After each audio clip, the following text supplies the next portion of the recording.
En fait, je me rends compte que je ne vous ai probablement pas parlé jusque-là de Green Lantern Corps, les deux volumes qui sont sortis. Alors, ce sont les intégrales de la série. Et il se trouve que moi j'aime bien ce format chez Urban, le fait que très régulièrement les titres les plus vendeurs se retrouvent sous forme d'intégrale, ça permet de reconstituer toute une série. Et c'est le cas avec Green Lantern Corps. Alors ça c'est le premier volume qui est sorti il y a quand même déjà maintenant quelques mois et que j'avais beaucoup apprécié. Ça commençait par la mini-série Recharge et ça permettait de replonger dans l'univers de Green Lantern, mais cette fois-ci pas uniquement à travers le prisme de Hal Jordan, le plus connu d'entre tous, mais en s'attachant à tous les personnages qui composent un peu cette, j'allais dire équipe, mais c'est pas vraiment une équipe. On pourrait parler d'une force du maintien de la paix intergalactique plutôt que simplement des super-héros. Alors vous le voyez sur la couverture du tome 2, c'est surtout autour de Kyle Rayner que l'histoire est concentrée. Alors lui, c'est un artiste à la base, c'est un dessinateur, et puis c'est quelqu'un globalement gentil et respectueux, qui a mis du temps à accepter l'idée d'être un vrai Green Lantern à la hauteur. Et puis il y a aussi Guy Gardner, qui est un peu le contraire. Lui, c'est une grande gueule, c'est quelqu'un qui a l'habitude toujours de boire, d'aimer les choses de la chair, aussi bien la chair à manger que la chair à toucher. Bref, c'est un bon vivant et c'est pas vraiment tout à fait le même que Kyle Rayner. Puis le petit monstre derrière, là, vous le connaissez, c'est Kilowog, c'est l'instructeur principal des nouvelles recrues, c'est lui qui forme les Green Lantern et leur apprend le métier. Bref, cette série, elle est consacrée surtout sur ces personnages, mais pas que. Vous avez par exemple Sodamiat de la planète Daxam, qui est une sorte de type ultra puissant, potentiellement à la Superman, qui peu à peu se révèle être un Green Lantern de qualité, au point qu'il va même se sacrifier dans ce volume. Vous avez la très jolie Arisa, vous avez également la fille de Sinestro. Bref, il y a beaucoup de jolis mondes. Alors on est dans une série qui subit les contre-coups de l'affaire du corps de Sinestro, si vous vous rappelez un peu les lanternes jaunes qui, au lieu de l'espoir, carburent à la peur.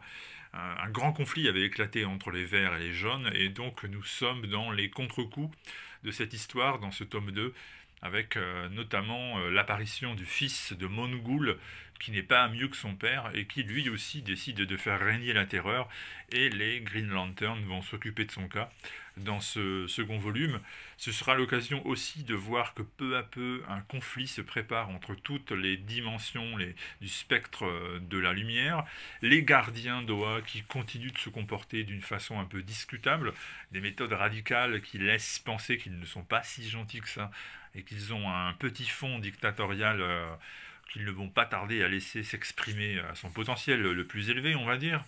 Et puis à l'intérieur de ce second volume, on trouve également les Star Sapphire, c'est-à-dire la force violette, ceux qui pensent que ce n'est pas la peur ou ce n'est pas la volonté qui permettent de sauver l'univers, mais c'est l'amour, et à travers l'amour, on peut sauver tout le monde, on peut trouver la rédemption chez tout le monde. Alors évidemment, la grande force de Pat Gleason, le dessinateur, c'est à la fois d'avoir un trait qui va à l'essentiel et qui en même temps est capable de représenter de manière distincte et crédible tous les différents personnages et tout ce qui peut se passer dans le cosmos et l'univers de Green Lantern.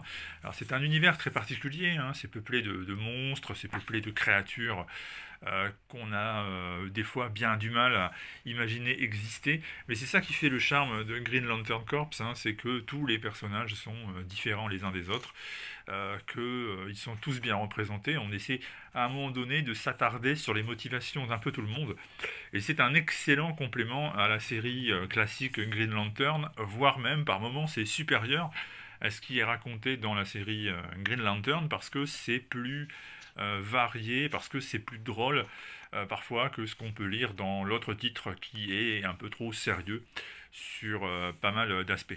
Donc c'est un travail convaincant. Ce volume 2, il représente les épisodes écrits par Peter Tomasi, qui est très à l'aise sur la série. Il a vraiment fait de bonnes choses, il maîtrisait très bien les codes. Il a pris la relève de Dave Gibbons, qui avait été celui qui avait marqué le premier tome. Et donc, je répète, l'essentiel des dessins sont signés Pat Gleason. Alors, je vais vous admettre que je ne suis pas un énorme fan de son trait, de la manière dont il représente les visages. C'est pas toujours très gracieux, ce n'est pas le style de dessin que j'affectionne le plus, mais je répète, je reste assez objectif pour me rendre compte qu'il est très efficace et qu'il sert très bien la série. C'est juste que, à titre personnel, je ne suis pas, regardez par exemple là, je ne suis pas vraiment ultra client de ce style. Mais néanmoins, c'est vraisemblablement un bon choix parce que ça se marie bien avec ce qui est raconté dans cette série.